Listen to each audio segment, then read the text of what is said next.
amid the ongoing conflict. And in honor of April Fool's Day, we're setting the record straight on some tall tales about tornadoes. That's right. We will raise your weather IQ on weather myths that sound believable, but they're just not. Those stories and much more live, local, and breaking news coming up at 7 a.m. on WCNC Plus. This is a live camera look on I-77, York County. If you're coming in from there, heading towards Mecklenburg County, for the most part, it's not too bad, but the closer you get to the state line, the slower the traffic is. You can see lots of brake lights and lots of people all heading in the same direction. This is going to be our newest accident, just coming in about 3 minutes ago. Statesville Ave northbound and Oaklawn Ave, seeing minimal delays there, but just to the north, remember I-77 southbound at exit 25, that's Sam Fur. We do have impacts there from the crash past Cornelius, so allow for a few extra minutes to get to where you need to be. Chris. Your April 1st starting off more like June 1st, 84 degrees, then 83, the 70s on Friday. We do have a slight chance for rain. I think it's more so in the foothills and the mountains today. Better chance on Friday morning heading in the afternoon, and the best chance, sadly, is Easter Sunday, more so late morning heading in the afternoon, so we'll see the 60s by next week.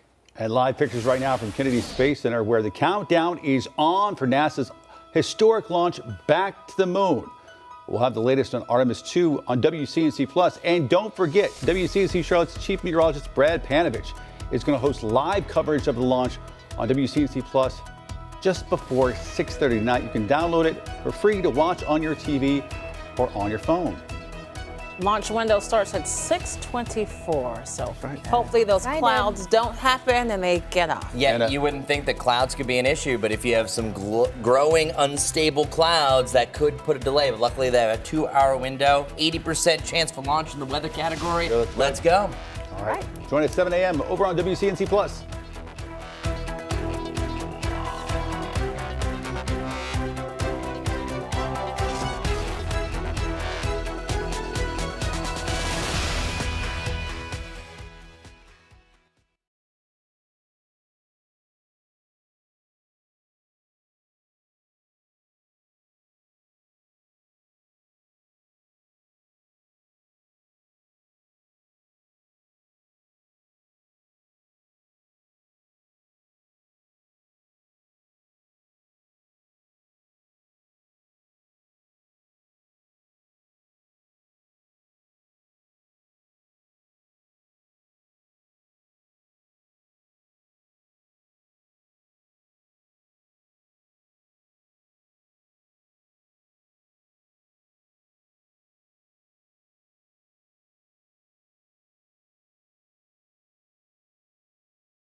streaming live right now at 7 a.m. right here on WCNC Plus. I'm Ben Thompson. And I'm Lisa Washington. We start things off this half hour with the WCNC weather impact forecast. And Chris, it's going to feel more like June today than April. Why not, right? March was all over the place, where March hit 87. Certainly June-like temperature 3 times. It was the 3rd warmest overall, and we're starting well above normal by about 15 degrees for your April 1st. All is well through your Lylesville camera over here in Anson County. But if you look at all the other cameras, we did have a bright moon that is now set, and it will come back up. This is the way our sky is going to look most of today. So I was a little more optimistic over the last couple of days, saying, hey, you're going to see some areas of sunshine. They happened. Just the clouds were the majority, and I think the same thing is going to happen today. A majority partly sunny to mostly cloudy skies, but our muggy meter is definitely showing around that 60-degree point and to the upper 50s, which is still pleasant. It's not bad, but you're starting to touch that humid line. So for some of us a little bit more sensitive to this, you might think, oh, it feels kind of humid today. You are right. We're right on that threshold. It's not bad. It's not overbearing. I'm just saying that it might be a little bit more noticeable for some. So a high of 84 degrees today should be a pretty decent one. And our moon status full officially at 10:11. You might have seen it yesterday evening. I thought it was breathtaking as we were out and about walking around. Well, at 7:38, the moon rises up. So if you're up later on this evening, officially around that 10 to midnight time frame, it's going to be perfectly at its highest point in the sky. And it's going to be great. A nice full moon on kind of the setup that we're going to have overnight tonight is always going to be a delightful view. A lot of great photos can be taken from this if you have the right camera. 7:09 our moon set. This is technically called the pink moon, but it won't be pink. Our rainfall chances isolated today. I think most of us stay dry. Scattered on Friday. I would say half of us stay dry. Sunday, that's the one that could be the wet weather maker across the area. So today, here's what I'm talking about. Isolated literally means 20% of the area. You roughly see that from Morgan to Taylorsville, Hickory. Could see a developing shower. I'm not discounting that Charlotte couldn't have one sneak in a little bit later on this evening. I'm just saying that the odds are in your favor that it's going to stay dry. But don't be surprised if it does happen. It's not going to last long. Seeing these little green specks, I wouldn't worry about these guys. This is just picking up on some maybe darker cloud bottoms. But on Friday, we have some thicker clouds, some isolated to scattered showers and thunderstorms. This model run is actually less than what I was showing through much of WCNC Charlotte, so that shifted. But I'm still going to keep that scattered, 40% of the area impacted by thunderstorms, and focus in on the big story, and that's Easter Sunday. It's not just because it's Easter. That's your best chance for rain by far. So Sunday rain and even some storm chance will be a part of this as a big bad cold front's rolling through. The timing has sped up 3 days in a row. It was looking like Sunday night at first, and then it was looking like Sunday afternoon, and now it's looking like Sunday morning heading into the afternoon. I'll show you what that looks like. You're seeing a line of showers starting to greet us by the middle of the morning. Best case scenario, it slows down a little bit. We have a dry morning, and it arrives mainly in the afternoon, but I think the rain is going to be unavoidable with this system, so still a lot of question marks there. As far as our Jerry Hunt Supercenter 7-day forecast goes, the warmest days are today and tomorrow. We'll be a little bit cooler with more clouds and that rain on Friday. Back to 81 for a delightful Charlotte FC match. Slight chance for an isolated storm. 'Tis the season. And then Easter, as I mentioned, cold front pushes through, winds pick up, and we cool down back to the 60s and lows in the 40s and 50s to start off next week. Back to normal. Okay, let's see how things are rolling. Hopefully normal for this time of the day, but we know how it goes. It's just getting started. Good morning, everyone. Thanks for joining us over on the stream. This is when traffic really starts to get busy, so let's get straight to it. Want to let you know about our newest accident. It's right here, Statesville Ave, northbound lanes right at Oak Lawn Ave. I'm still seeing mainly green with it, so minimal traffic delays with that one at this time. This is the big story. However, I will say it is getting better. I-77 southbound at exit 25. That's Sam Fur. This is really right between Huntersville and Cornelius. Again, heading toward Charlotte. Here's one of our cameras, a close camera, just kind of giving you some indication that, yeah, cars are starting to get a little closer and kind of a little more jam-packed because of the flow. It's not flowing as nicely. Another thing we're following is a crash that happened early this morning. It's no longer bringing those traffic impacts, but it is over on the shoulder. I-485, the inner loop right between Moores Chapel Road and Mount Holly Road. Make sure you're mindful and just taking it easy out there. This is the first check on your traffic. We'll have another look coming up here soon. Majestic, thanks so much. We want to get to that breaking news overnight. You heard Majestic mention that. Medics saying one person seriously hurt after a crash on the inner loop of I-485. It happened overnight in the now northbound lanes at Morris Chapel Road. Medics says that person was taken to the hospital. We have learned, as Majestic said, those two right lanes are now back open at the exit. Investigators are still trying to figure out what led up to that crash. Also breaking overnight, one person fighting for their life after a shooting in West Charlotte. Medic says it happened just before midnight on Carlisle Drive. That's just a few blocks off Wilkinson Boulevard near Allegheny Street.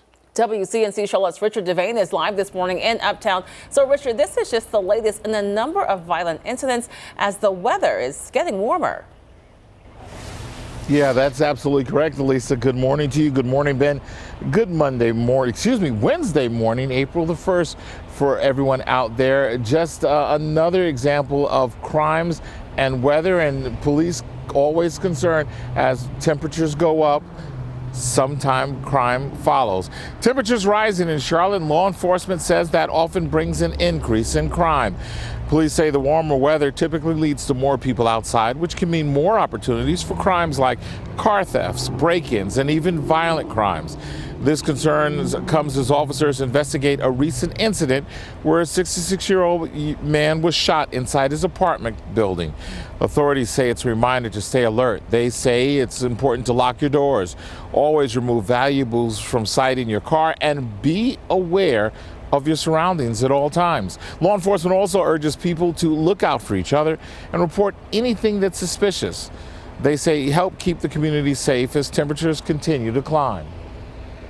I believe that we will see more because we have seen the end of school year being violent with the kids going to school. So imagine they have a lot of free time. They give you enough resources in the house, stay in the house, but they're not going to stay in the house. And then they look for things and they get involved. And so if somebody said they're not worried, they can't be telling the truth. I'm worried. Yeah, and that was Gary McFadden we spoke to a while ago about youths and violent crime, especially as temperatures get hotter. It's important to note that police say the best advice is to be vigilant, pay attention, and if you see something, say something. We're right here in Uptown. Richard Devane, we'll send it back to you. Well, all that comes just a day after a shooting at this Uptown apartment complex. We brought you it as breaking news as it happened. This morning, police are still searching for the person who shot a 66-year-old man. It happened outside the MAA Gateway apartment complex. We can tell you that the victim did not know the shooter. CMPD reports that the victim was taken to a nearby hospital. No word on his condition as of this morning. Right now, police are asking for your help to identify 4 men accused of stealing from a gun shop in Cornelius. Take a look at your screen. That burglary happened Monday night at Harrison Precision on Old Statesville Road. Officials say the men took 4 shotguns before taking off. They were last seen in a Hyundai Sonata traveling past Bailey Road Park. If you know anything, call Cornelius Police. Police are still searching for the person responsible for a stabbing in Northeast Charlotte. This happened Tuesday afternoon on North Tryon Street near East Craighead Road. That's right near Sugar Creek Road. That victim was taken to the hospital with serious injuries. CMPD says this remains an active investigation. Now to Western North Carolina, where a Marion woman has been charged with starting a wildfire that's still burning this morning in McDowell County. According to the Forest Service, the jumping branch fire was started by improperly discarding a cigarette. At last check, the fire covers 275 acres and is 30% contained. Drivers still urged to avoid Highway 80 as smoke is expected to settle in low-lying areas. In Wilkes County, the Cane Creek wildfire now 50% contained, a major improvement from just 20% back on Monday night. The Forest Service says the wildfire has now burned more than 600 acres. So far, EMS says 30 to 40 homes have been protected, no buildings damaged, and crews remain hopeful that rain expected later this week will help further contain that wildfire. A major ruling could impact public media across the country. How it affects funding and local programming. Next.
The time is now 7:11. Today is the day the Artemis II rocket set to take off in just under 12 hours. This is a live look from Kennedy Space Center in Florida this morning. You see that 322 feet tall rocket. It's ready to go. The liftoff set for 6:24 this evening. Now, in just the last few hours, NASA says engineers checked the rocket's 4 engines and confirmed all sensors and connections are working properly. The 10-day mission will send 4 astronauts to the far side of the moon. This is the farthest that humans have ever traveled from Earth. It's also the first crewed mission toward the moon in more than 50 years. And don't miss a single moment of the action. WCNC Charlotte's Chief Meteorologist Brad Panovich will host live coverage of the launch right here on WCNC Plus. Today, President Trump will address the nation with an update on the war in Iran. This comes after he told reporters he expects the U.S. to leave Iran within 2 or 3 weeks. Despite those claims, the U.S. is continuing its strikes. The U.S. says this is new video showing American forces striking underground targets in Iran. The president says while his administration is negotiating with the new regime, Iran does not need to make a deal to end the fighting. If they come to the table, that'll be good. But it doesn't matter whether they come or not. We've set them back. It'll take 15 to 20 years for them to rebuild what we've done to them. Stocks surged Tuesday on hopes the war will end soon and that it won't depend on reopening the Strait of Hormuz. But energy prices are not expected to fall with critical route closed. The Trump administration says it will appeal a judge's ruling ordering the halt of construction on a new White House ballroom. The judge, an appointee of former President George W. Bush, is delaying implementation of his ruling for 2 weeks to allow for the appeal. Reed Binion reports. Basically, he's saying I need congressional approval. And he's so wrong. President Donald Trump on Tuesday reacting to a federal judge's ruling blocking him from moving forward with any more construction on a massive new ballroom on the former site of the White House East Wing. The judge wrote in part, quote, "The President of the United States is the steward of the White House for future generations of first families. He is not, however, the owner." The judge said without congressional authorization, quote, "Construction has to stop." The lead architect says the ballroom project has an estimated size of roughly 89,000 square feet, dwarfing the 55,000 square foot primary White House structure. Trump says the ballroom is expected to cost between $300 million and $400 million, but doesn't need congressional approval because it's being funded by private donations. This is taxpayer-free. We have no taxpayer putting up 10 cents. But opponents say the private financing is part of the problem. Some of our nation's largest corporations greased this operation. And while President Trump says he doesn't need congressional approval, those who disagree say Congress should have done something earlier to oppose the project. Congress knew that some of this could have been unlawful, could have demanded, you have to ask us first if you're going to spend taxpayer money on this or any money on this. I'm Reed Binion reporting. While implementation of the ruling is delayed for 2 weeks, the judge warned that any above ground construction during that time that doesn't comply with his ruling is at the risk of being taken down depending on the outcome of the case. The president has promised the ballroom will be complete in the summer of 2028. Another judge has blocked the Trump administration's order targeting media entities. That ruling says the government can't deny funding based on editorial views affecting groups like NPR and PBS. Congress had already cut federal support for public media, but this decision could help restore some funding in the future. In the meantime, many local stations have faced layoffs and program cuts. Taking a live look right now over Uptown, Chris has a look at your weather impact forecast for today and for Easter weekend next.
Approaching 7:18 now, you're streaming live on WCNC Plus. A new report from the United Nations has found that the Earth's climate is severely out of balance, and it's only getting worse. Researchers looked at what happens to energy that's created from the sun and just how much of it is absorbed by the Earth versus being reflected back into space. The study found that the burning of fossil fuels is trapping heat in the Earth's atmosphere, oceans, and land at increasing levels, and it's causing an energy imbalance. Scientists likened that phenomenon to opening up the window of a heated room to allow air to escape. The Earth's climate isn't allowing heat to escape, which means the planet can't cool down. Now, Chris, I think March was the evidence of this. I remember you saying that a couple of weeks March felt like mid-January. It also felt like June. We're really just all over the place when it happened in March. And what a lot of people have to realize is people attach to the term global warming. And yes, the globe, the planet is getting warmer, but we really stick on climate change because the climate is changing. But the reason why is that oftentimes because Mother Nature, the world likes to be in balance, it likes to be in equilibrium. So when it gets really hot one place, it gets really cold in another. When it gets really dry in one place, it gets really wet in another. So there's always going to be something that offsets it in its equal intensity, may it be light rain or no rain or super drought or flooding concern. That's how the Mother Nature likes to go in balance. Meanwhile, March was definitely more on the warmer side, officially ended as the third warmest in Charlotte history. And that's significant because that's about 147 years of record keeping. And this is the third warmest. And a lot of people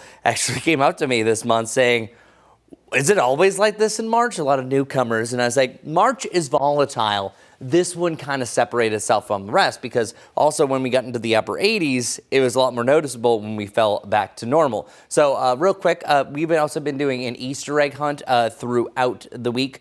This was yesterday's egg officially, but it was on this chart that I was really trying to show you off. We have a lot of those red days, meaning that that's where we had above average temperatures, factoring in our highs and lows. And we also had 10 days that were in the 80s. So yeah, and this is one of those situations that you can see the climate changing, that we continue to see some of these historic days. Now, if this doesn't prove it, I don't know what will. The warmest years on record that we have since 1879, 2023, 2024, and 2025 are all on there. And taking it a step further, we had a surge in the 90s, but officially 7 of the 10 warmest years that we have on record have happened since the year 2016, where pretty much each and every year is now on this upper threshold. It comes to a certain point, you may be a disbeliever, but sometimes the numbers don't lie. Now, there's, of course, some anomalies. 1990 and 1991 were historic years, especially 1990, as far as some of the heat surges that we had. Meanwhile, the rainfall was pitiful. A typical March, we averaged 3.95 inches of rain. We only had about a third of that. 1.35 inches. That officially is the 8th driest March that we've had in Charlotte history, and that's one of the main reasons why we have such a problem when it comes to the drought. And the drought is only getting worse and worse, but the good news is we are going to see some more rain that eventually is going to start to slide in. So tomorrow officially we'll have an update for the drought monitor, but the good news is I think that the rain that we are going to see this weekend should start to help things out and start to temper expectations, because as you can already see, rounds of that green is already going to be here for your Friday, heading into the weekend, and eventually Easter Sunday. Coming up, I'll have a little more detailed look at your full forecast, but first, Jessica's traffic update. All right, 7:21 right now. Let's get straight to it, right to the important stuff as you're heading out the door for your Wednesday morning commute. This is going to be our newest accident this morning right here on Statesville Ave. Northbound lanes being impacted right there at Oak Lawn Ave. Once we're heading to the north, I-77 not completely cleared, but I'll tell you what, it does look better than it did about 15 minutes ago. I-77 southbound at Samford Road, we're seeing some of those impacts all the way up towards Catawba Ave, so that's exit 28. Just take it easy, allow for a little extra drive time. This morning it was red, right now it's orange. They're clearing it, but also it's just we're in prime time rush hour, so we're just saying our typical delays there. This is a live camera look, I-77 right around that area near Samford. You can see those cars are really starting to line up fast. Another thing to mention, this is not an accident, it's just traffic lights that are not working this morning, so make sure you're paying attention to that. That's going to be Albemarle Road right there at Central Ave. You can see some delays are building because of that. Once we head over towards Gaston County, good morning to everyone. A little bit of a delay on I-85, but that is the norm. 321 continues to look fine from Dallas straight through Gastonia. Guys. All right, now to an April 1st tradition here on WCNC. It has been more than 2 decades since a popular spot in Mooresville started growing a new kind of crop. Here's Larry Sprinkle. This is Kerrigan Farms in Mooresville, North Carolina, just outside of Mooresville, about 350 acres of peach trees, apple trees, asparagus, and now marshmallows. You have a fantastic marshmallow crop right here. They look great this year. Tell us about the marshmallow crop industry. I didn't even know that marshmallows grew on trees, but apparently they do. Well, they do, just like apples or peaches, but they come off very early in the year this year because they can't stand the heat of the summer. You got to get them, you know, Easter's kind of peak time for marshmallows. I didn't know there were that many farmers. And how did this industry start, where you get marshmallow farming? Well, it's that all farmers are trying to diversify right at the moment because cotton prices are low and cotton and marshmallows are similar, but we can grow marshmallows and maybe make a little more profit. So, I mean, how do you know if you got a good marshmallow? Well, that's an excellent one right there. Isn't that good? Very good. Very soft. Very tender. Very sweet, too. That's right. And these are fresh off the tree. Nice. Like a homegrown tomato. Oh, it's even better. It just doesn't lose its luster. It really doesn't. It ages. If you're not familiar with it, you are not losing your mind. That has become a tradition here for 20-something years here. Yeah. A prank that Larry pulled many years ago that we still enjoy, and viewers come to expect as well. They do. I talked to Larry about it a while ago. I was like, what in the world was that all about? When I was first starting to get to know him, now it makes total sense because I know him. But he said people believed it and actually drove from all over to try to find it. It's good. Like, oh my goodness. It was an ongoing prank, and the time that it took to put all those marshmallows. I was thinking about that. I know, so watching it. I know. And then you had the workers in the field, and I'm like, wow, they really bought in. Yeah, that's great. I love it.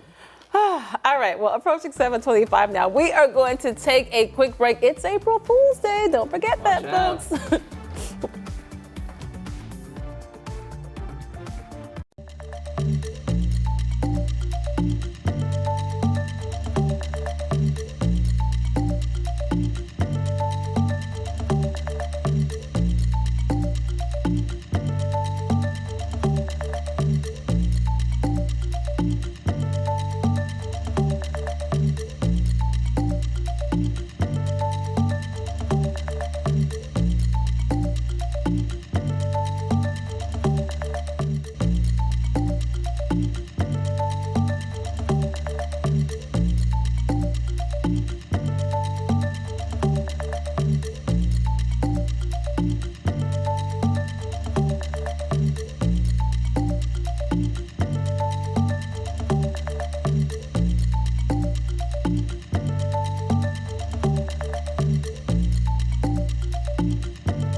Well, isn't that beautiful? Lovely, lovely sunshine that we're seeing further off towards the east. However, many of us are dealing with more of those upper level clouds. But I think we're going to see more clouds mix in as we work our way through the day. 60 degrees looks to be our low for the morning. 58 right around Shelby, and not too bad of a start. But look where we're going, all the way up to 84 degrees. We'll have a nice push out of the southwest. We'll crank temperatures into the lower 80s.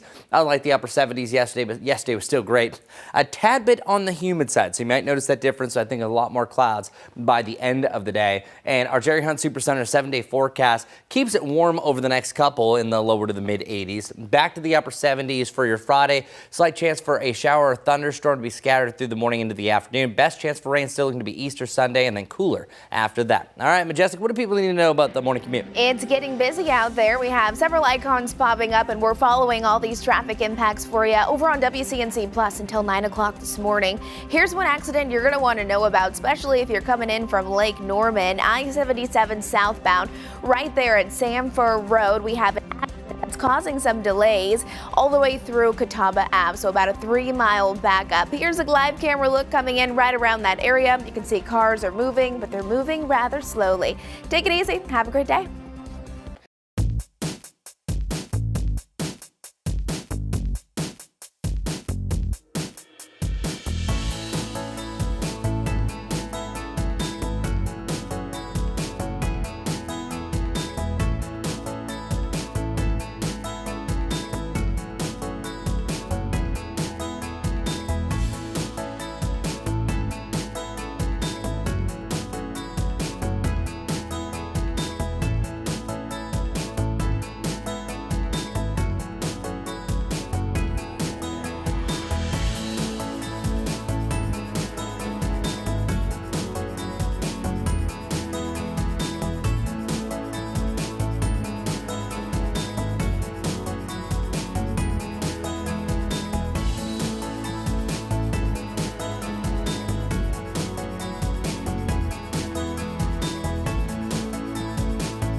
Thanks for joining us on WCNC Plus at 7:30. I'm Lisa Washington. And I'm Ben Thompson. New this morning, a driver is facing multiple charges after deputies say he hit a patrol car and kept going. This was in Union County.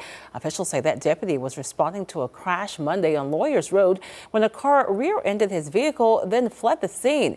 Troopers say the driver, Noel Velasquez, showed signs of impairment and was arrested for DWI, hit and run, and other charges. The deputy was not seriously hurt. In just hours, the daughter of former city councilwoman Tijuana Brown will be in court for a plea agreement. Tehima Brown's hearing set for 11 this morning. Prosecutors say they defrauded COVID relief programs to obtain more than $124,000. They say the money was spent on things like a $15,000 lavish birthday party for Tijuana, who was already pleaded guilty.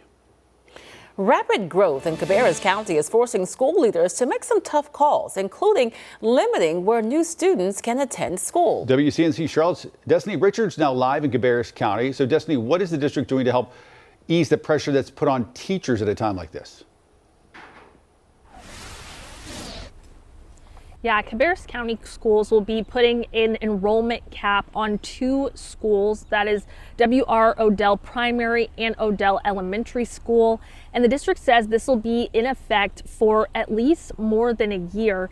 And this is due to the fact that they've had overcrowded classrooms, a continuing issue that's been going on for a while now. District leaders say these schools in Northwest Cabarrus County are running out of space as the area continues to grow. Starting today, new students in grades 1 through 5 who move north of Highway 73 will no longer be assigned to Odell schools. Instead, they'll go to Carl A. Fur Elementary School with transportation provided. Current students are not affected, and kindergartners can still attend their home school, but some siblings may end up at different campuses. The district calls this a temporary fix as it works to build a new elementary school in the area. I spoke with a parent and former substitute teacher who says rapid growth is putting pressure on more than just classroom space. The rapid growth has significantly changed the school system. We need to think ahead and say, okay, so before we build, a 500-unit apartment, do we have the school space for them? Do we have the classroom space? Do we have the bus availability to even pick these students up? Do we have the resources from social workers if any of the population needs them? What do we have available to give? That new elementary school is already in the works with the land purchased, and it's set to open in fall 2028. And that's about as long as this temporary enrollment cap will last. District leaders say, though, that it's necessary to keep class sizes manageable and students safe. Live in Cabarrus County, I'm Destiny Richards, WCNC Charlotte. Destiny, thank you. Tensions are building in Gastonia with dozens of people planning to flood the next school board meeting. This comes after a school board member posted on social media making disparaging comments about Islam. The post, which called Islam a satanic death cult, was deleted, but screenshots spread quickly, sparking outrage from a lot of parents, neighbors, and local organizations. It does not represent me, does not represent Gaston County. If there's no accountability to this freedom, where can you ever draw a line of accountability? Now, community members are calling for the board members' resignation and add they'll be at the next school board meeting to make their voices heard. Duke Energy proposing a rate hike that could increase your bill by up to 18%. If approved, a typical residential customer would see an initial increase of about $28 a month. Then after that, it would be followed by an additional $6 to $7 hike the following year. More than 70,000 people have signed a petition asking for more oversight. NC Warn, which is a nonprofit focused on climate change, says Duke Energy should instead focus more on renewable options instead of raising rates and investing in new gas-fired plants. Solar power in particular is faster, cheaper, better, and a fairer way to expand if they really need to expand their generation. And especially local solar matched with battery storage. The Utilities Commission is expected to meet again in Charlotte on April 29th. A final decision expected this fall. If approved, the new rates would take effect January of next year. Today, the Alliance Center for Education is hosting its Big Read event. It celebrates literacy by stocking bookshelves and allowing community leaders to read to Charlotte children. Representative Alma Adams will be among the many readers in attendance. That event kicks off this morning at 10:30 at the Stephanie Jennings Center on North Sharon Amity Road. Promising updates on the ongoing measles outbreak in South Carolina. State health officials say for another week, they are not reporting any new measles cases in the upstate. The outbreak's total remains just shy of 1,000 people. We're told nobody is in quarantine or isolation right now. Health officials need 42 days without any new cases to declare the outbreak over. At this rate, if we continue to see no more cases, the outbreak will be done by April 26th. All right, here we go. This is probably only cool to me, but I liked it. The total daylight today is 1, 2, 3, 4, and we almost had the 5, 6 in the seconds, meaning that we have 12 hours and 34 minutes of daylight. Of course, this is going to get longer and longer, and that sun is getting stronger and stronger, which is going to allow for those higher and higher highs. So sunrise time officially was at 7:10 and sunset time at 7:45. You gotta love it. One getting earlier, one getting later, of course. So for this Wednesday, April 1st, it is a pretty decent day overall. Looking across the board, a lot of sunshine further off towards the east, but that's not everywhere. We're seeing actually more cloud cover that's starting to move in. I think that we will have a cloudier sky a little bit later on. The cloud cover has been all over the place over the last few days. Really every hour has almost been different. And I also want to talk about pollen counts. Now that we're officially into April 1st territory, this means that we usually have the seasonal peak for our pollen this week. Last year, April 4th was the time where we had 1325 as the peak, which, by the way, we already beat that in late March, and that was the 6th highest that we had since 2000 in the month of March. So it's still this week that we could hit our really astronomical high for the year. And it was back in 2024, April 1st. The year before that, April 3rd. So as you can see, that April 1 through 7 is usually where we're hitting our spike. So I just want everyone to know that. In the short term, we're also looking at 60 degrees for our current temperature right around Charlotte. That's our morning low. 61 around Monroe, and then 59 degrees in Chirac. And then throughout the day, it's pretty much going to be well above average, where 84 degrees is more typical for the first day of June, not the first day of April. So our normal high is 69. We are 15 degrees above that. And compared to just 24 hours ago, we're even warmer, which was a warm morning. And a lot of our lows are going to be of the milder side. Really, you can expect the lower 60s for the foreseeable future, where tomorrow morning, waking up in the low 60s once again. We'll keep that through your Thursday morning, through your Friday morning, and then also through the weekend. But then once that cold front passes, that's where we're going to have a better chance to cool back down to the 40s and the 50s. Now let's talk about the rain. I'm actually going to jump right to the big one because this is the one that's going to impact a lot of people. If you have any Easter Sunday plans, as many of you do, just letting you know, rain is now trending in the morning. However, the best case scenario is if we can get this to slow down a little bit, this will be more of an afternoon event. But as of right now, it has actually a decent portion of rain that's pushing in right around the middle of the morning. I still think that the wettest time of the day is either side of lunchtime, and it could clear out heading into the evening. Overall, looks to be a cloudier day as well. And this is going to be a front that's going to pick up the winds. As far as how much rain from the system, still drought feeds drought. So we need some sizable moisture to really overcome this. This what's called quantitative precipitation forecast is only showing up to about a 1/4 inch of rain to upwards to about 1 inch of rain for the mountains. So that's not going to do it. So I'm not saying that that's absolutely going to happen. We only have really a couple of rounds though, even though it looks like a lot more here. As far as our 7-day forecast is concerned, we have the 70s back on Friday, 81 on Saturday. That's the pick of the weekend, even though we do have a chance for an isolated storm to end the day. And then this is the wettest day. And then regardless after that, we're cooling down back to the 60s and 40s and 50s for lows. All right, Majestic, what's the news update? Good morning, everyone. I want to show you this right here. It's going to be one of our newest accidents, I-77 right here. If you're making that morning commute in from York County heading into Mecklenburg County, again, I-77 northbound, an accident right there at Carowinds Boulevard. You can see really impacts from exit 90 straight through exit 85. So a slow morning roll if you're making your way inbound. Here's one of our cameras looking closely at that same exact area. So again, heading toward Charlotte, this is mile marker 90 at Carowinds. I like to see that at least the lanes are moving, but they are moving very slowly. So make sure you are prepared for that. Otherwise, sticking with South Carolina, not seeing any other trouble spots other than right there at the state line.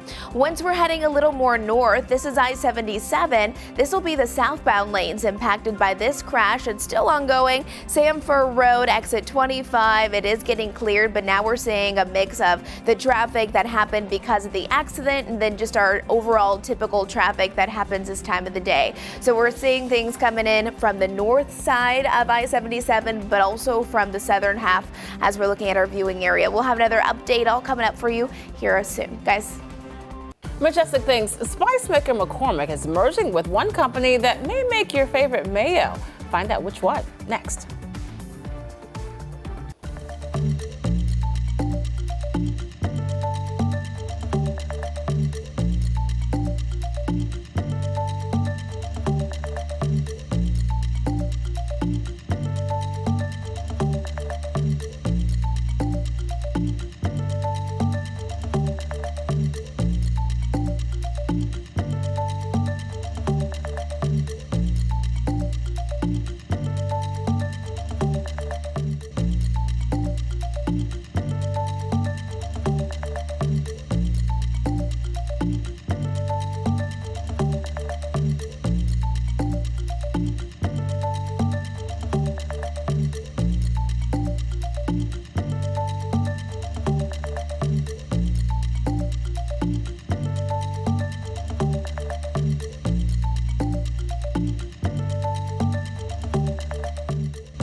Well, it is a terrible time to be looking for a job. Labor data shows businesses are adding workers at the slowest pace in 15 years, if you don't count the pandemic. Hires as a percentage of total employment dropped to 3.1% at the end of last month, and that number was before the conflict in Iran started. Voluntary quits have dropped to their lowest level since 2020, which indicates workers lack confidence they'll be able to find a new job. Spice maker McCormick is merging with Unilever's food business. The two companies announced the plan to combine to create a grocery staples giant. Unilever's food brands, which include Hellmann's, are valued at about $45 billion. McCormick at $21 billion. The deal is expected to close in mid-2027. Eli Lilly has agreed to buy Centessa Pharmaceuticals for an initial payment of about $6.3 billion. The pharmaceutical company could end up paying another $1.5 billion if U.S. regulators eventually approve two drugs Centessa is currently working on. UK-based Centessa is working on a new class of drugs for excessive daytime sleepiness and other neurological conditions. That deal is expected to close in the third quarter, pending approval. Well, check this out. If you're looking to avoid vacation sticker shock, you might want to give Las Vegas a consideration. MGM Resorts testing out all-inclusive packages at a couple of its resorts starting next week. NBC's Steve Wolford spoke to visitors about the idea. That's more practical because you don't have to worry about nothing else. Jose Luna, visiting the Las Vegas sign from Mexico, says he likes the idea of all-inclusive pricing. And you know that it's just the price that you pay, it includes everything, and that's easier. That's great because I think I had to do a lot of shopping around, looking at different packages and comparing. Vanessa Patino Smart from Houston says it could have saved her some money on trip planning. And even though I thought I got the best price because I got two different rooms at different times, as family members decided to join, I didn't get the best deal on both. I don't know where else you could go for $330, stay 2 nights, eat, go to a show. MGM executive Mike Newbecker says all-inclusive pricing at Luxor and Excalibur is in response to guest feedback.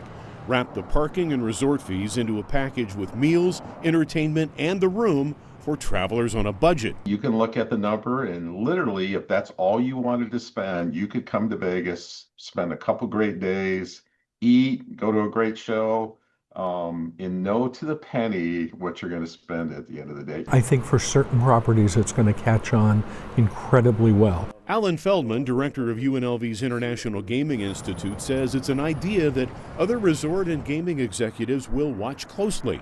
There are a whole lot of folks for whom Vegas is feeling priced out. Now, if you have a property that meets their needs, you have an opportunity here to draw back a whole lot of folks to Las Vegas by offering them an all-inclusive price. Interesting there. A lot of people do go to Vegas. Yeah, and it might be a great deal, but if you pair that with a story we did about 2 minutes ago about the labor market and people feeling lacking confidence in their jobs, it doesn't matter how cheap it is. You got to save some money. If people are worried about their jobs. Yeah. All right, 7:46 right now. What's the T on tornadoes? Meteorologist Becca Birdsall breaks it down for us after the break.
The time is now 7:48. Tornado season brings powerful storms and plenty of misinformation. So in honor of April Fool's Day, we're busting some of the biggest tornado myths. Meteorologist Becca Birdsall takes a closer look at the facts in this morning's Weather IQ. In a tornado, bad information can be just as dangerous as the storm itself. We're busting some of the biggest myths that put people at risk in this Weather IQ. Myth: all tornadoes look like the classic funnel cloud. False. Tornadoes come in many shapes like wedges, ropes, barely visible funnels, or sometimes no visible funnel at all. What defines a tornado isn't the shape, it's the rotating column of air in contact with the ground. Myth: tornadoes don't hit mountains. False. Tornadoes can and do form in mountainous terrain. One of the strongest was an EF4 tornado that moved into Cherokee, North Carolina. That resulted in 4 fatalities and 26 injuries in 1974. Tornadoes in the Appalachians, Blue Ridge, and foothills happen almost every year.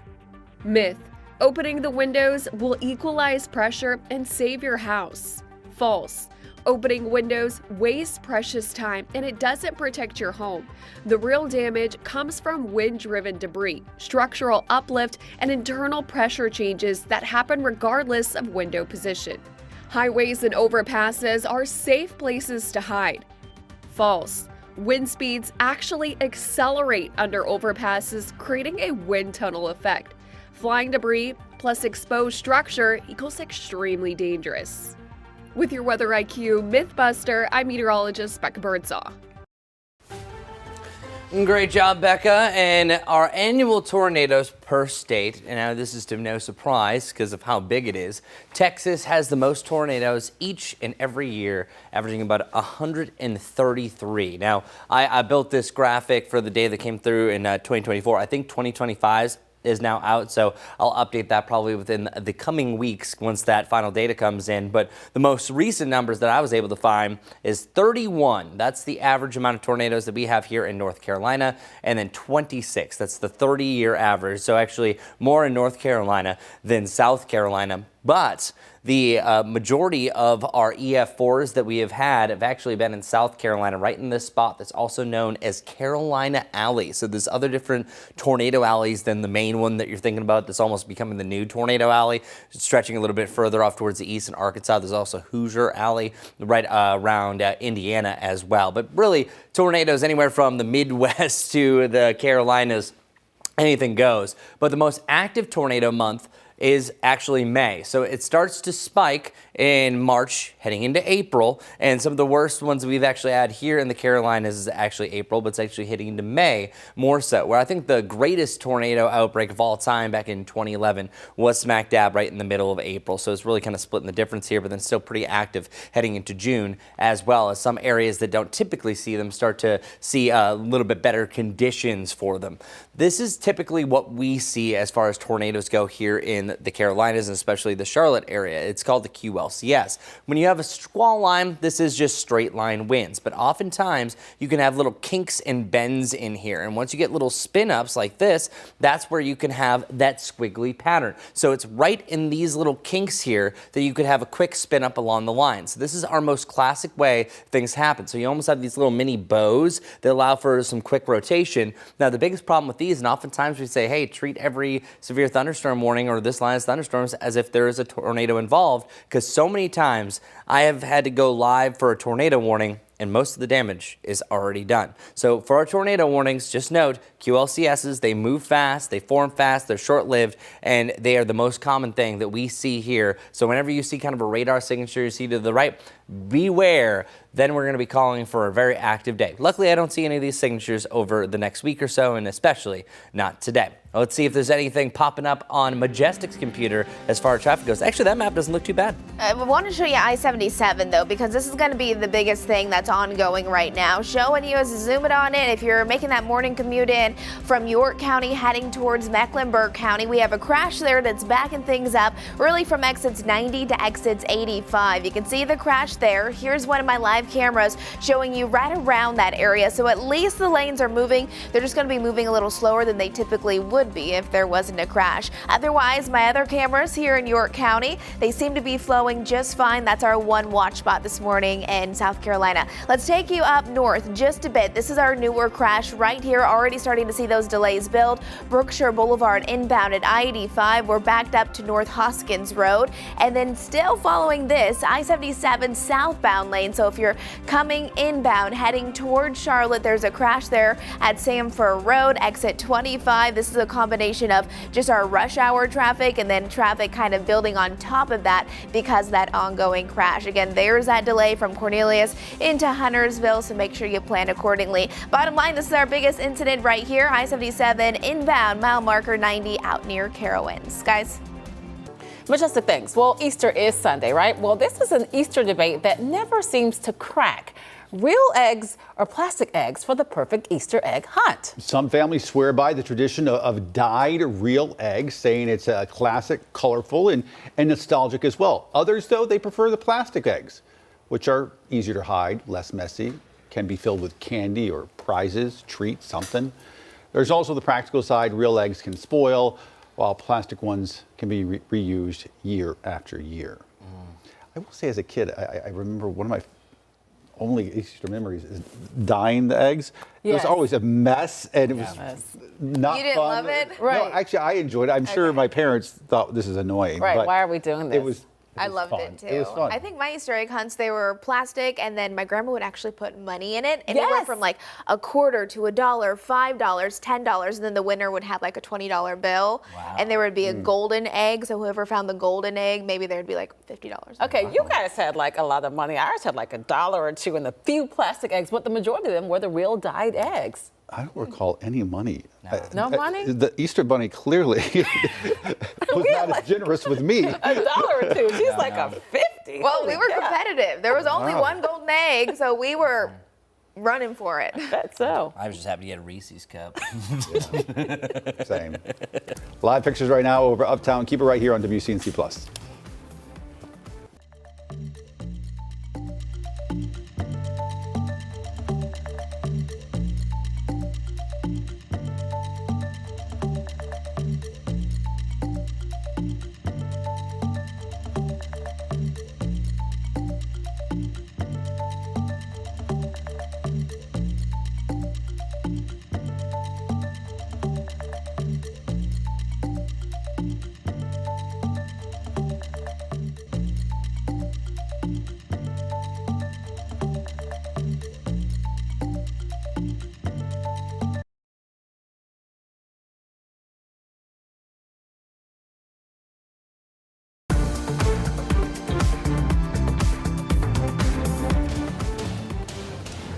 Good morning, good morning. Check this out. We're seeing some blue sky right now. 61 degrees, feeling like 61 degrees. That's always nice to see. We'll have a little bit of stickiness to the air, and I think more clouds are joining us a little bit later on. But a breathtaking start to the day. 84 is our high. This will be our hottest day of the week that we have. Not one of the hottest of the year, though. The hottest we've been so far is 87. I think a mostly cloudy end of the day, but a pretty decent one. Jerry Hunt Super Center 7-day forecast keeps us around this range for tomorrow for a happy past hour over, even though it does begin a little bit later on this evening. And then we are expecting a chance for storms in the morning on Friday. That could jog into the afternoon. Not a guarantee, but a lot more widespread rain is anticipated for your Sunday. So Saturday is the pick of the weekend. Easter Sunday is in jeopardy for some wet Easter egg hunts. Keep that in mind and keep a close eye on that forecast. Cooler after that heading into next week. All right, Majestic, how are things rolling this morning? It is definitely busy, but I have a specific watch spot that I want to let you know about. We're following this crash right here. It's going to be I-77 if you're heading inbound.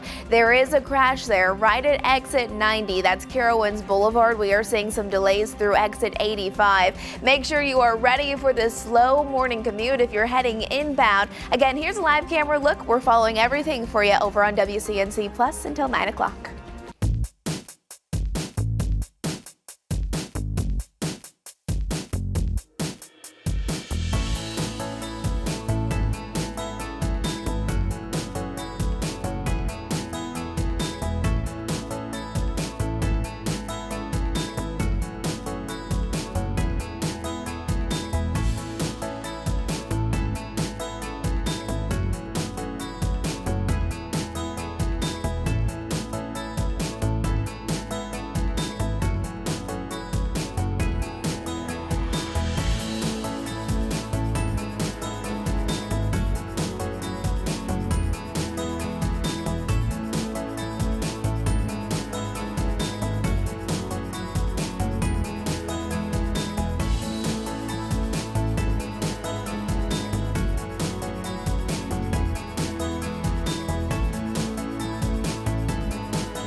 streaming live right now at 8 a.m. right here on WCNC Plus. I'm Ben Thompson. And I'm Lisa Washington. Breaking overnight, one person fighting for their life after a shooting in West Charlotte. Medic says it happened just before midnight on Carlisle Drive. That's a few blocks off Wilkinson Boulevard near Allegheny Street. WCNC Charlotte's Richard Devane is live this morning in Uptown. And Richard, we know this is just the latest in a number of violent incidents as the weather is getting warmer. Yeah, that is correct, Lisa. Good morning to you. Good morning, Ben. Good Wednesday morning, folks on the Plus watching us. Basically, that is something that law enforcement also knows. Whenever temperatures start to rise, so do the number of incidents of crime. Now, as I said, with warmer temperatures typically leading to more people outside, which can mean more opportunities for crimes like theft, car break-ins, and even violent crimes. Now, the concerns come as officers investigate a recent incident where a 66-year-old man was shot inside his apartment building, and then again, that breaking news that we just spoke about where a person was shot on Charlotte's west side. Authorities say it's a reminder to stay alert. They recommend locking your doors, removing valuables from your car, and being aware of your surroundings all the time. Law enforcement also urges neighbors to look out for each other and report anything suspicious. They say small steps can help keep the community safe as temperatures continue to climb. We spoke to Sheriff Gary McFadden last year about just the issues of just juveniles and how crime raises because they have more time when they're out after school. Listen to this. I believe that we will see more because we have seen the end of school year being violent with the kids going to school. So imagine they have a lot of free time. Give you enough resources in the house, stay in the house, but they're not going to stay in the house. And then they look for things and they get involved. And so if somebody said they're not worried, they can't be telling the truth. I'm worried. And that goes for others in general, just more time, more access. It gets hotter, people out, and a lot of times they get into trouble, those folks who are seeking to get into trouble. We can also tell you that the worst times when the temperatures are hottest, July and August, those are the two, June, July, and August, I should say, those 3 months are the times when the crimes spike the highest because of heat. Right now, we're in Uptown. This is Richard Devane. We'll send it back to you. All this comes after that shooting in an apartment complex in Uptown. We first brought you this as breaking news as it happened. Well, this morning we can tell you police are still searching for the person who shot a 66-year-old man. It happened outside the MAA Gateway apartment complex. We know that the victim did not know the shooter, according to police.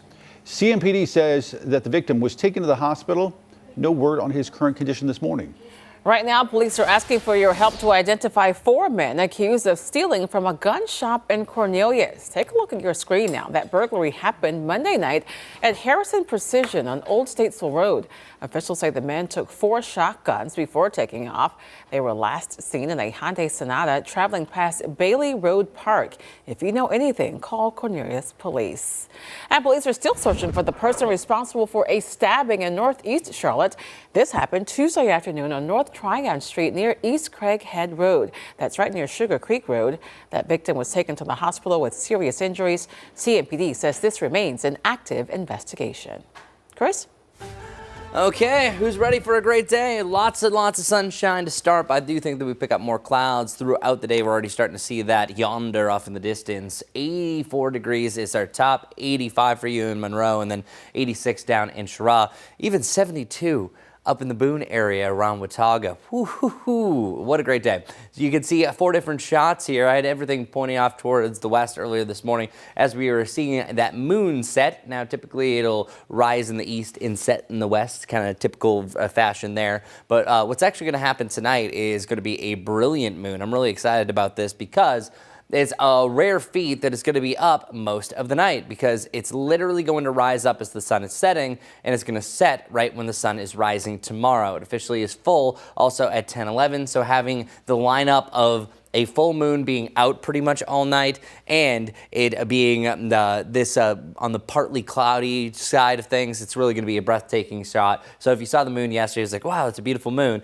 It's up all night long, which only happens about 1 to 2 times a month, and happening on a full moon, well, that makes it even rare. So it's not one of those things you're going to see a headline or clickbait online, just one of those kind of cool things. The moon's with us all night long, which happens rarer than you think, as I just mentioned, 1 to 2 times a month.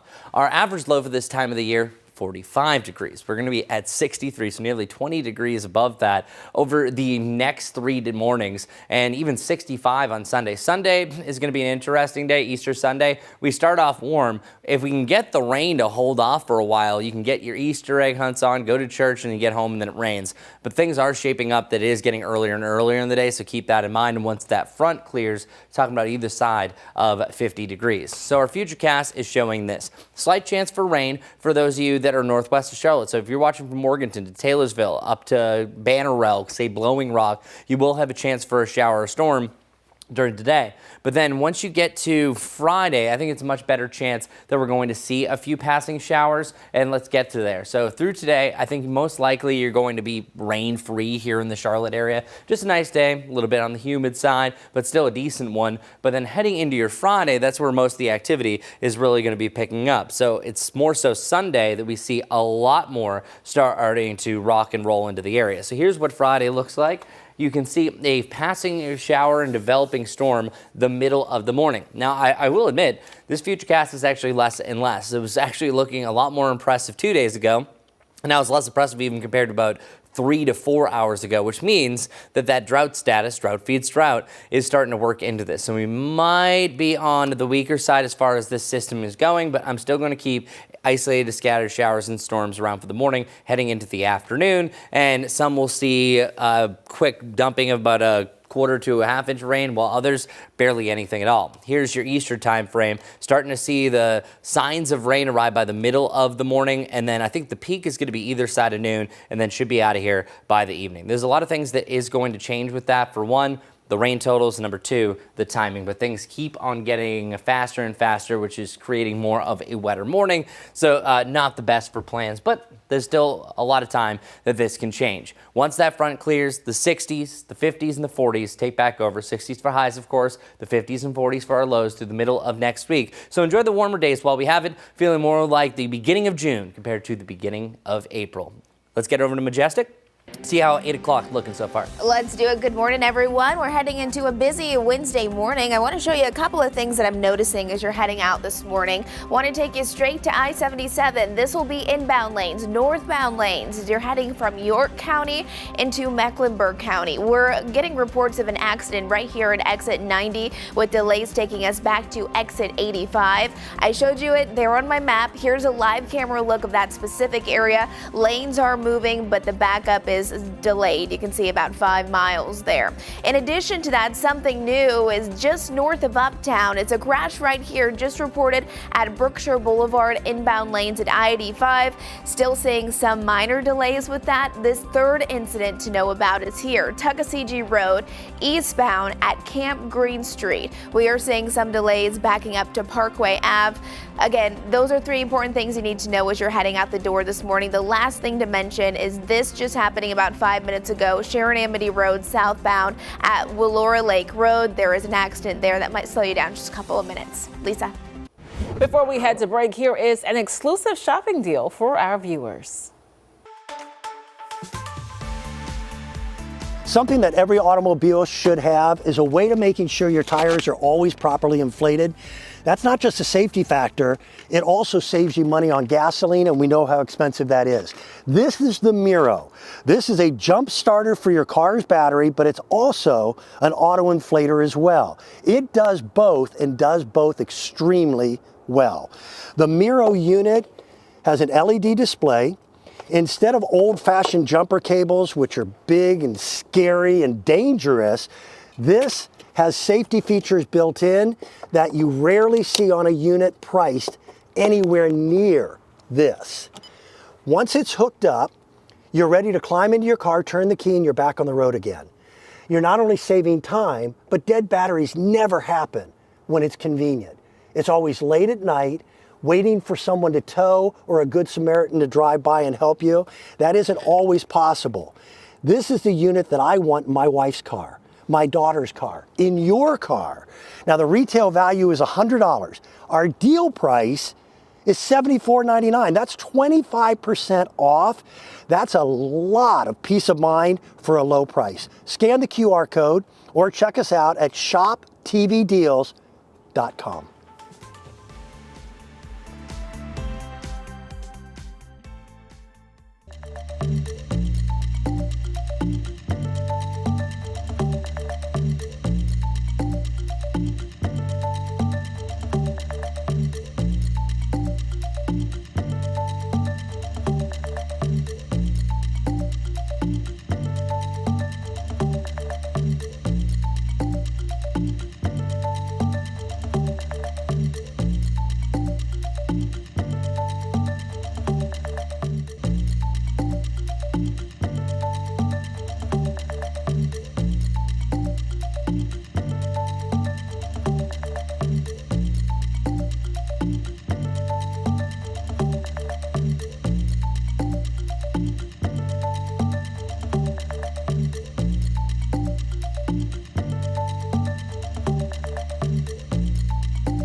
time is now 8:12. Charlotte Douglas International is getting ready for a spring break surge. The airport expects more than 1.6 million travelers between tomorrow and April 12th. And that includes a big jump in local passengers, which is up about 8% from last year. Joining us now to talk about what you should do to prepare is Charlotte Douglas Airport Communications Director Amanda DeWeese. Amanda, good to see you again.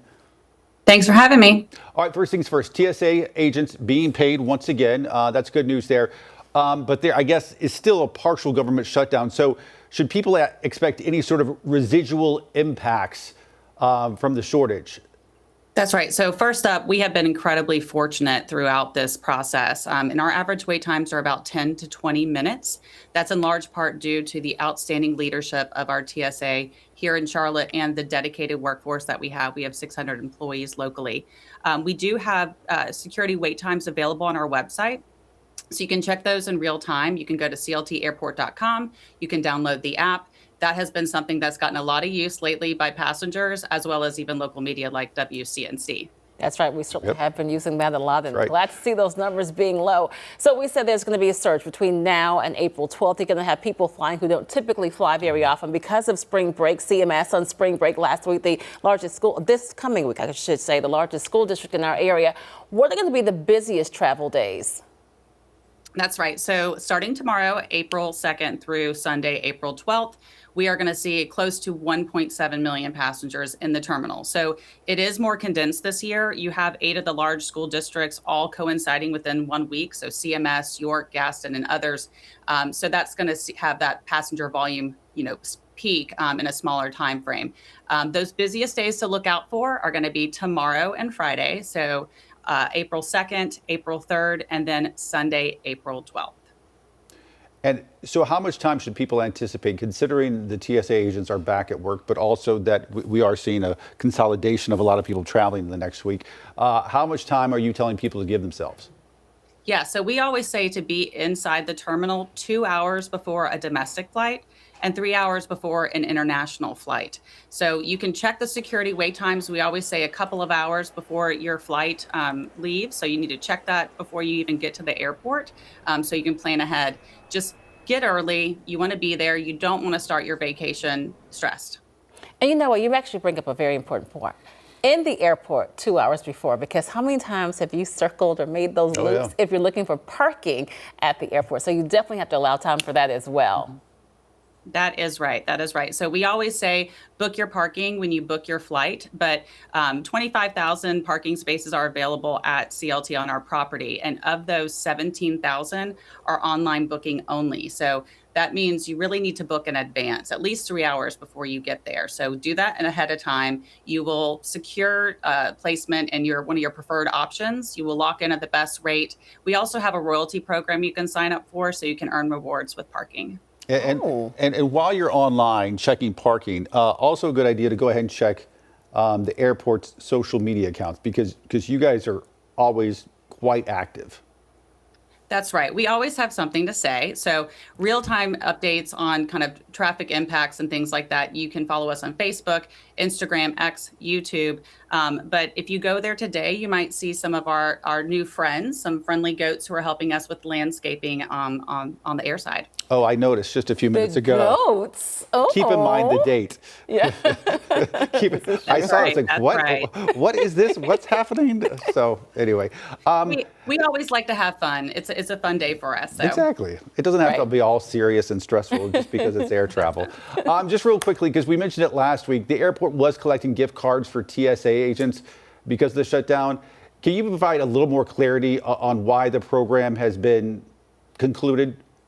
Absolutely. So yes, we were organizing a gift card drive to help our essential workers here cover food and fuel. So they really need that to be able to even get into work. There were hundreds of passengers, community members, and partners that contributed to it. And your kindness really went to support 600 local employees and their families. So we're incredibly grateful. The partial shutdown is ongoing, but we're pleased that TSA employees have started receiving some of that back pay. And there is a means in place for them to be paid while Congress goes back and forth on a DHS appropriation. Okay, and Amanda, before we let you go, as we said, there are people who are going to be traveling over the next few days who don't do this on a regular basis and maybe haven't been to the airport in a while. What's new? What can they expect to see when they arrive at CLT? Well, the terminal lobby expansion is officially complete. It wrapped in the fall. So if you have not traveled in a while, you absolutely will not recognize the terminal. We just launched our newest destination, CLT to Abu Dhabi nonstop, with our new airline partner, Etihad Airways. American Airlines and CLT, they launched the TSA pre-check touchless ID. You can opt in on your AA Advantage account. And family lanes. We're going to have a lot of families who are going to be traveling this spring break. If you have kids aged 12 and under, you qualify for this priority lane. So go to checkpoint 1 and they can see you there. Ooh. I've tried the touchless. I was going to say, I almost don't want to talk about it too much because you can just kind of get through on touchless. It was very fast. Very fast. All right, Amanda DeWeese, thank you as always. We appreciate you taking time. Thanks for having me. All right, much more ahead here on WCNC Plus.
The time is now 8:20, and today, folks, is the day. This is not an April Fool's joke. The Artemis II rocket is set to take off tonight. This is a live look from Kennedy Space Center, where you can see that 322 feet tall rocket. It is ready to go. The liftoff is scheduled for 6:24 this evening. Now, this morning, NASA says the engineers checked the rocket's 4 engines and confirmed all the sensors and connections are working properly. This will be a 10-day mission, sending 4 astronauts to the far side of the moon. In fact, it's the farthest that humans have ever traveled from Earth. It's also the first crewed mission toward the moon in more than 50 years. And make sure you don't miss a moment of the action. WCNC Charlotte's Chief Meteorologist Brad Panavich is going to host live coverage of the launch right here on WCNC Plus. All right, turning back to your forecast right now. Here's Chris. There's been multiple setbacks. Of course, it was first planned for September, and then there was technical difficulties, and then eventually it got pushed to March, and then now it's pushed to this date. But it looks like, as of right now, all systems are go. The only thing that could ruin it is the weather. Now, this is not as cut and dry as, oh, there must be storms in the area. You would expect that in Florida. We had a 20% chance for rain. I'm still going to keep that there, but I think likely we're going to be okay. Now, is it going to be too windy at the ground? I'm already going to X that off. I don't think that's going to be the case. Typically, they can handle winds up to 30 miles per hour. I don't even think you have that. It's more so it's kind of happening above. If you have instability in the clouds, especially if you have high wind shear, which is a twisting of the wind, they're not going to fly in that. That's the only thing that's going to mess things up. Or if you get a cloud that is quickly growing in the vertical, it doesn't necessarily need to be a thunderstorm, because sometimes you can have enough fuel that there was actually a report of this, that rockets, because the energy and the heat that they provide, can sometimes cause them to jump the step from just general cloud to thunderstorm and have them create lightning, believe it or not. So that's why it's all about the instability in the clouds. They have to make sure that that's not there, because as long as that instability is not there, the rocket's engine and pure power isn't going to bring everything over to the cautious side of things. So that's the thing we're really looking at. Still an 80% chance go for launch, and that 20% rain, I'm still keeping it here, even though I don't think rain is going to be the issue. It's just going to be in the clouds that are around. We have the 70s. I think most likely it's going to be in the mid 70s. But I mentioned wind shear. So our wind shear isn't super high. Now, where this is, I don't have it pinpointed, but it's right here above Melbourne, north of Cocoa Beach, that little outlet that you're seeing right there, or inlet as they actually call it, around Titusville. As long as we don't see that yellow getting there right around the launch time, we're okay, but we're very close. So this is picking up some wind shear, a little bit of twists of the atmosphere. Most of that is down towards the south. If we were dealing with what's happening near Fort Pierce, 100% this would not be all systems go. So everything's aligning that you should be okay, but since we're that close, that's why it's only an 80% chance that the weather is not going to impact this. So fingers crossed. This has been a long time waiting. Again, Artemis 2 going around the moon. Artemis 3 will be potentially us finally landing on the moon once again. Very exciting stuff for anyone, space enthusiast or not. Now let's see if there's anything exciting in the traffic world, which exciting isn't good. Yeah, not in the best of ways. We have multiple icons popping up as we're looking at my traffic map. Let's get straight to an important thing to know before you head out. If your morning commute takes you on I-77 and you take those inbound lanes from York County into Mecklenburg County, we have a crash there right at the state line, exit 90 out by Carowinds Boulevard. It's backed up about 5 miles to exit 85. Here's one of our live camera shots coming in from right around that area. Lanes are moving, but it's definitely becoming more and more congested. Second up, we're following a new accident here in Gaston County. You can see all of that red and orange indicating stop and go traffic. This one specifically I-85 southbound at Lowell McAdenville. That's exit 23. We're seeing those backups to I-485 exit 30. So important to note, I-85 southbound lanes in Gaston County. A new accident was just reported. Guys. Majestic, thanks. Well, speaking of driving, April is National Distracted Driving Awareness Month, a time to focus on staying safe behind the wheel. Distracted driving includes anything that takes your attention off the road, like texting, eating, or even adjusting your phone. Officials say even a few seconds of distraction can lead to serious or deadly crashes. The campaign encourages drivers to put their phones down and stay focused while they're behind the wheel, a simple habit that could save lives. Time for us to take a quick break as you take a look at some live pictures over uptown this morning. We'll be right back, streaming live here on WCNC Plus.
Good morning and happy April Fools. 62 degrees right now, and we have beautiful blue skies. We'll pick up more clouds as we work our way through the day, but a nice warm start, and it'll be a nice warm finish. It's April 1st, but it actually feels more like June 1st. 84 degrees is the typical high for the first day of June, not April, but hey, we'll enjoy it. Temperatures into the lower 80s as early as 1 o'clock. I think we will end the day under mostly cloudy skies, though, but I think those clouds will start to break, and we have full moon status officially at 10 o'clock. We have a rare occurrence that the moon is going to be up all night long. So as the sun is setting, the moon's rising up, and then the vice versa. It'll set right as the sun is rising tomorrow.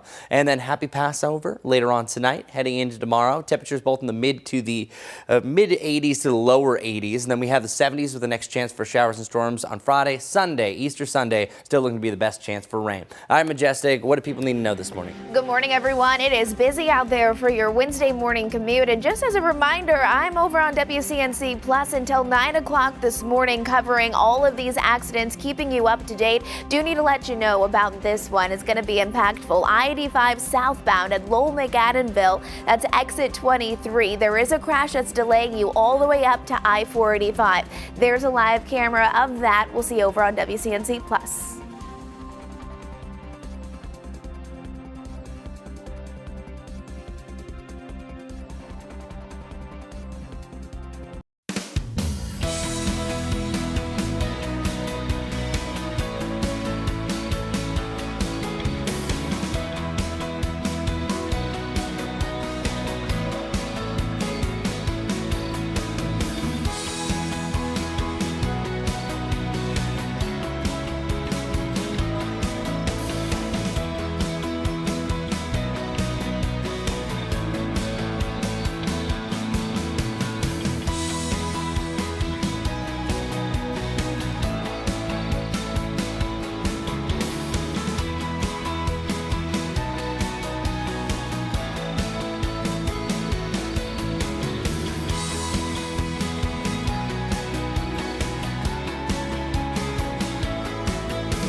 Thanks for streaming live on WCNC Plus. It's 8:30. I'm Lisa Washington. And I'm Ben Thompson. New this morning, a driver is facing multiple charges after deputies say that he hit a patrol car and kept going in Union County.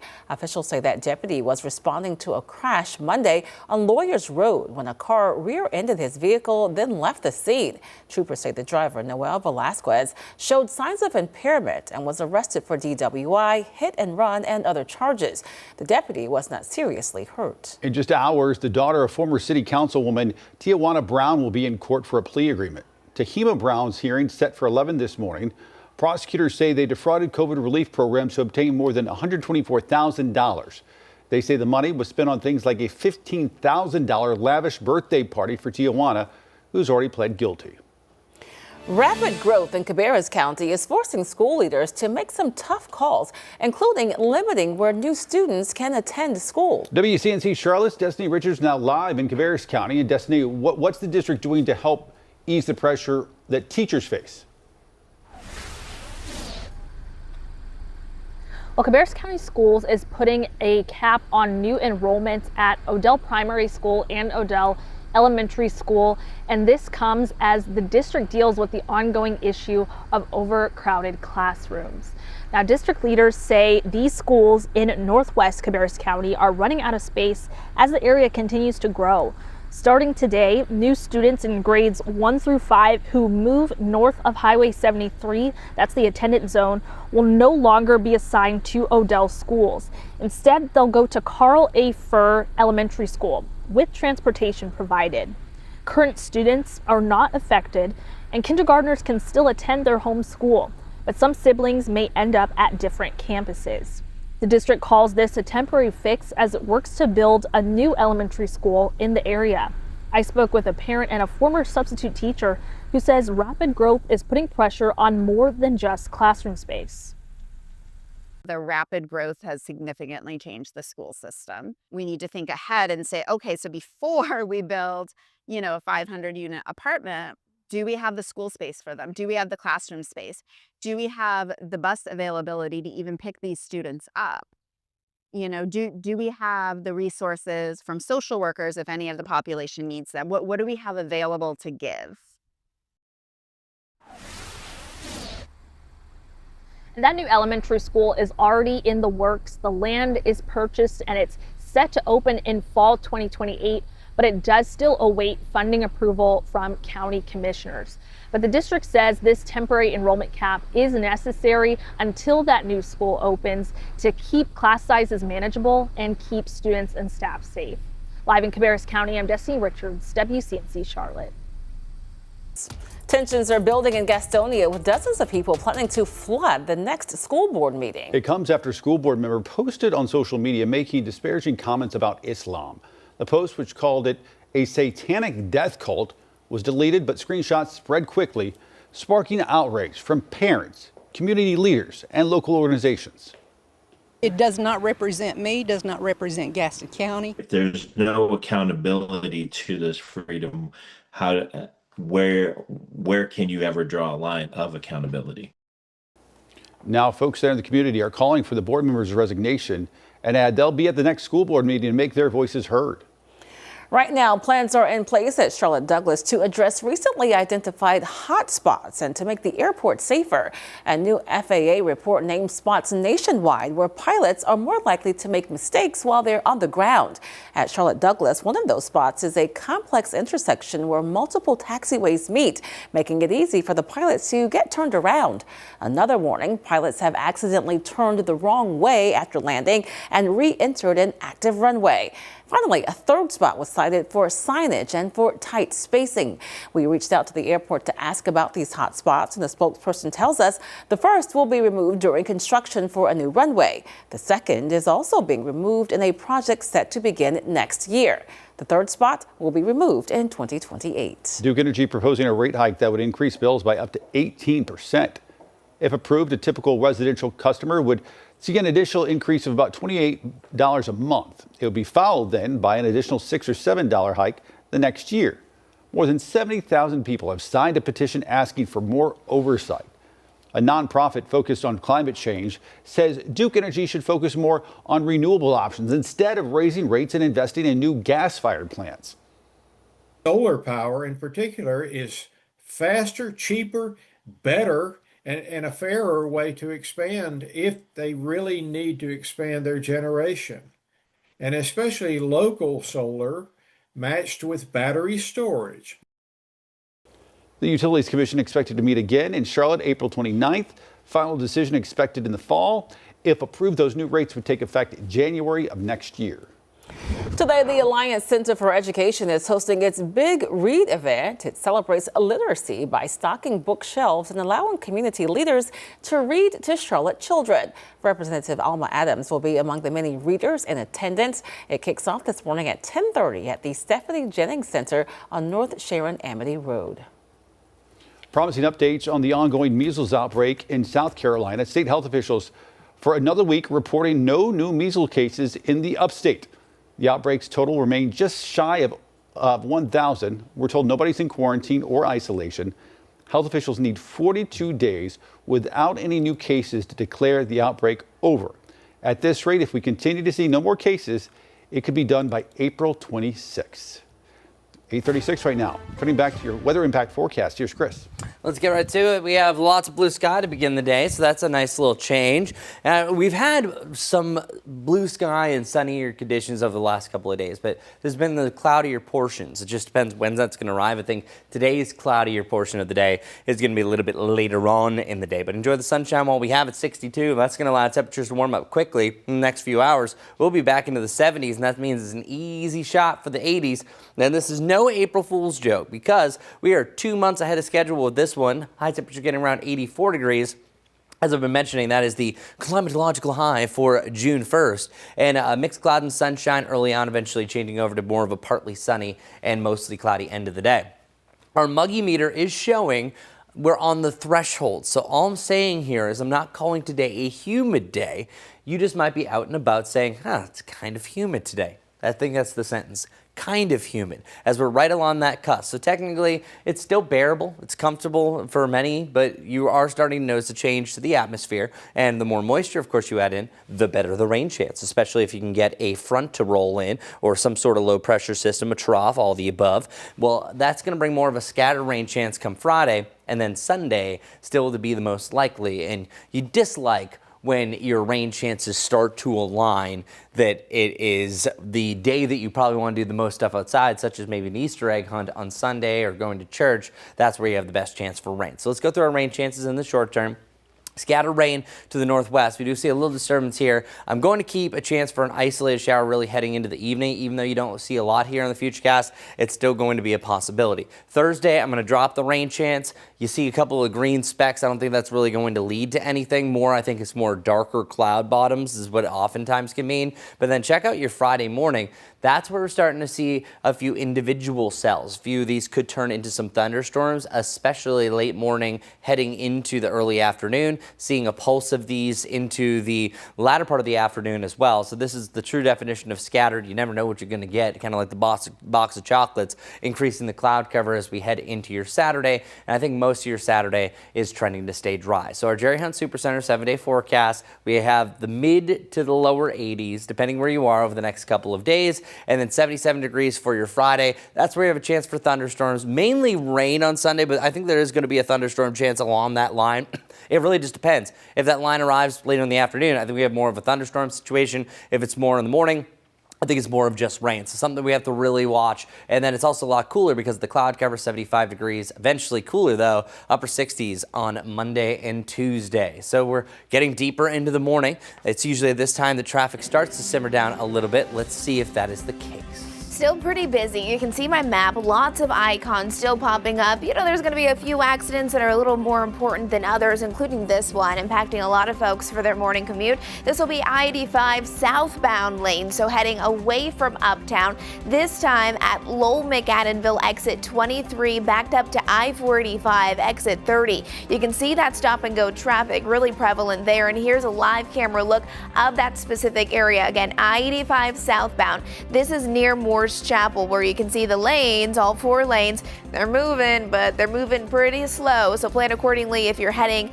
out that direction, or you could even take Highway 74 instead. Another big accident is right here on I-77 northbound. So if you're making that morning commute in from York County into Mecklenburg County, the crash happened at exit 90 right there at Carowinds Boulevard, but we are seeing delays all the way back to exit 85.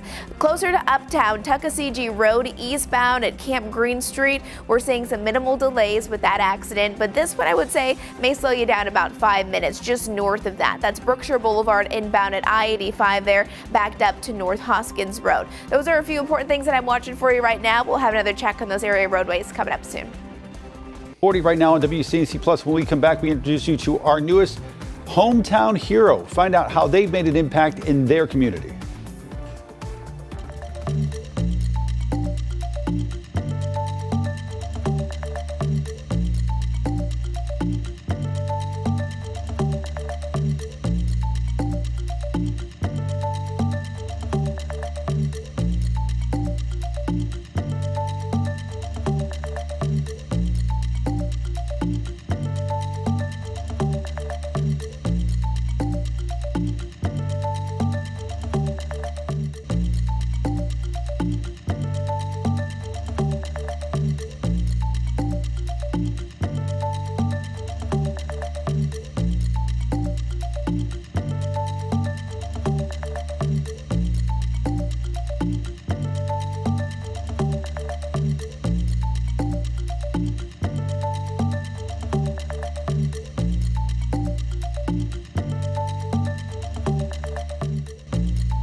Well, this morning we've got a special shout out for a local educator constantly finding ways to give, whether it's working well before the first bell to long after the last one, or doing community service outside the school walls. Our latest Hyundai Hometown Hero is making an impact in so many corners of Iredell County. We are honored to introduce you to South Iredell High School's Mariah Johnson, the winner of a brand new Hyundai Santa Fe.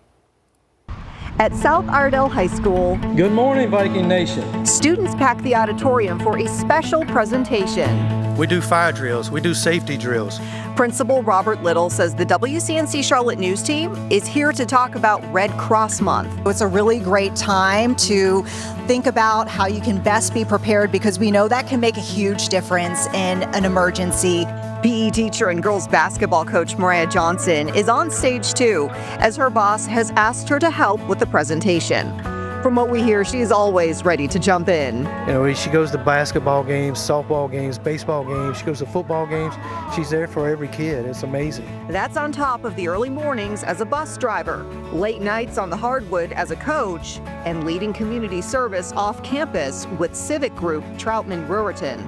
Her mom, Cindy Cook, who saw her big heart from a young age, says her dedication shines through. She's here for the kids. She loves them. I see pictures all the time of her loving on the kids and just being there, and then coaching. She can be hardcore coaching, but they know that she loves them. Johnson's dad, Cleon Cook, says her calling to do for others is a family value that's been handed down for generations. It all starts with my mom and dad, because that's what they poured in us. And you know, my mom's not here, but I know she is down here and just cheek to cheek, just smiling. While Johnson listens to us tee up the preparedness talk, there's no way she could have planned for what happened next. At WCNC Charlotte, we are so proud to partner with the Charlotte area Hyundai dealers, because we've got this program called Hyundai Hometown Heroes. Mariah Johnson, congratulations, you are a Hyundai Hometown Hero. On behalf of the Charlotte area Hyundai dealers, I would like to present you with the keys to a new 26 Hyundai Santa Fe. I want you to make a difference, and I'm so thankful for you guys.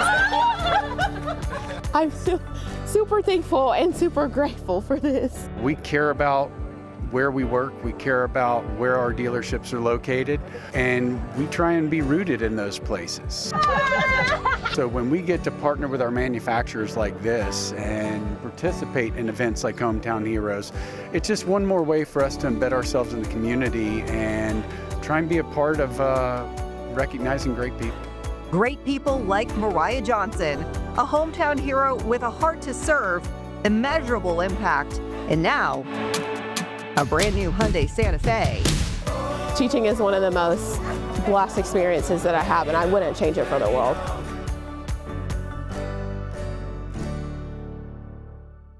So well deserved, and congratulations to her again. And get this, Troutman Brewerton, for which Johnson is the president, fundraised to help pay for her new car insurance too. They surprised her with that later that day, ahead of her birthday, which, by the way, is today. Happy birthday. Wow. On the topic of fundraising and volunteering, April is National Volunteer Month, a time to recognize the folks who give their time to help others and make a difference in their communities. Volunteers support everything from food banks, shelters, schools, local events. You know, you're probably one of them. Organizations across the country and here in Charlotte use this month to encourage more people to get involved. Even just a few hours can make a big impact. Well, speaking of a big impact, 8:47 now, a live look at I-85 near exit 28 mile marker. That's the Morris Chapel. You can see the problems there. I mean, slow going. But Jessica's going to have a check of your traffic impact when we come back.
Hi, this is Larry Sprinkle. It's Wednesday, time for today's Tiny Town. You may have just seen it on the highway. We're talking about Earle, North Carolina. It's about 50 miles to the west of Charlotte in Cleveland County.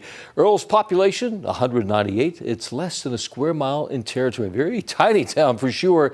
And by the way, it was named after Abel Earle, a local landowner. It was incorporated back in 1889. The original name was Earle Station. Earle, North Carolina, that's today's Tiny Town. I'm Larry Sprinkle.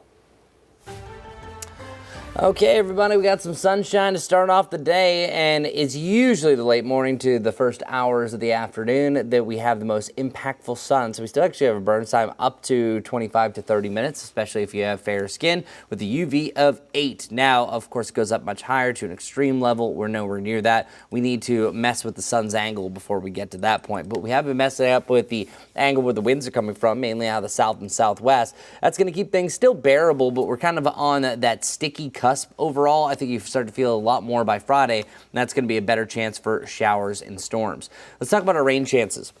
It's mainly going to be an isolated status for today, scattered on Friday, but then likely on Sunday. Now, Sunday still has a lot of question marks. Majestic and I were just looking at some models. One's showing the morning and the afternoon, one showing the afternoon heading into the evening. But regardless, it's going to be a lot of changes as far as that timing is concerned, and it's really a big question mark about how much rain could fall, because certain scenarios have a lot more, others have a lot less. This one only has about 1/4 to 3/4 of an inch through 7 days of rain, which is really pitiful when you really look at it. But then meanwhile, if you look at some other ones showing a lot more intense rain, it picks up a good swath of it, closer to about that inch mark for some locations. But regardless, you're not seeing enough rain that's really going to be helping us out with our drought status. Officially tomorrow, we're going to have our new drought monitor. The data is already in. It just hasn't been processed to make this new map that you're going to be seeing here. So check this out.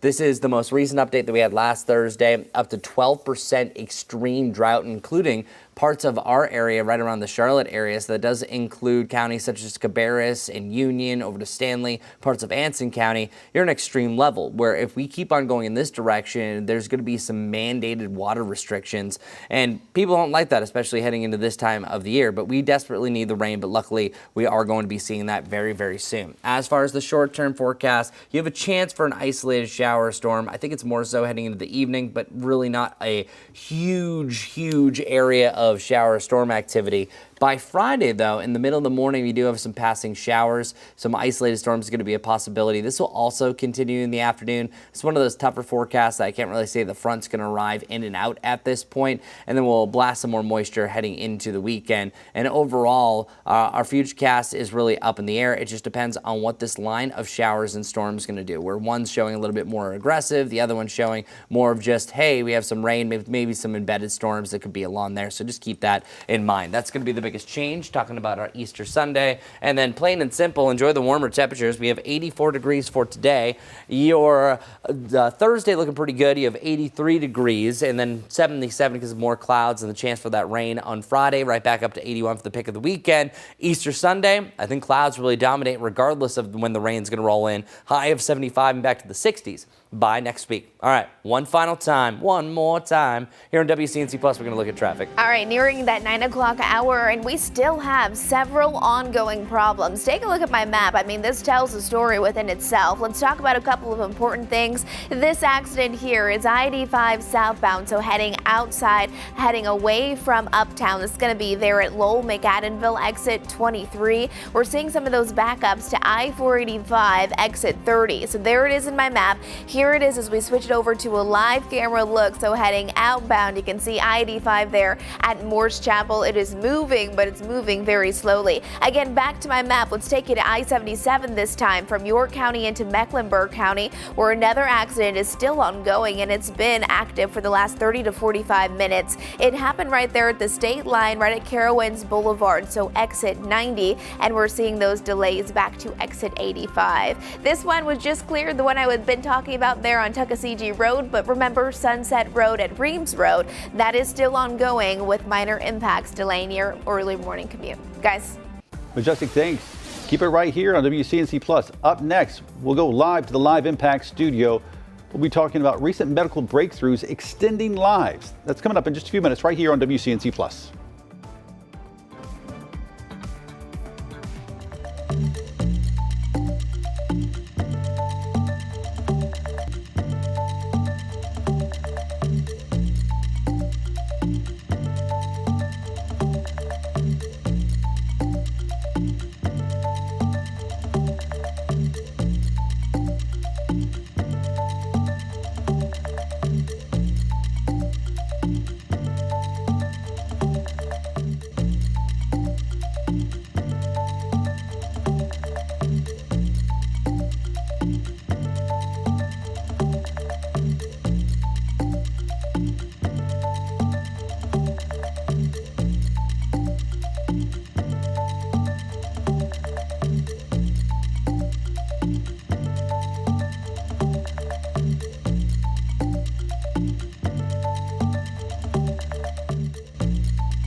Good morning, everybody. We are looking at high temperatures that are going to be right around 84 degrees today. 77 is going to be our Friday. And check this out. Nice mix of cloud and sunshine over the next few days. We do have some developing storms, though, heading into your Friday. Saturday, 81 degrees. That's going to be the pick of the weekend. Now for your Easter Sunday, here it comes. We're expecting that rain that's going to be widespread across the area, but then back to the 60s as we work our way into next week overall.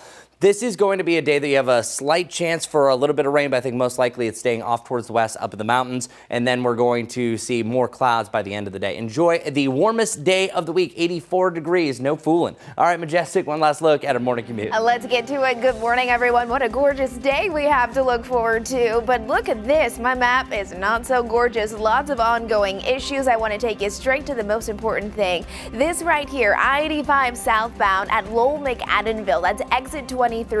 We have delays all the way back to I-45. That's exit 30 there. Here's a live camera look of that specific area, I-85 near Moore's Chapel. So make sure you allow for plenty of time this morning.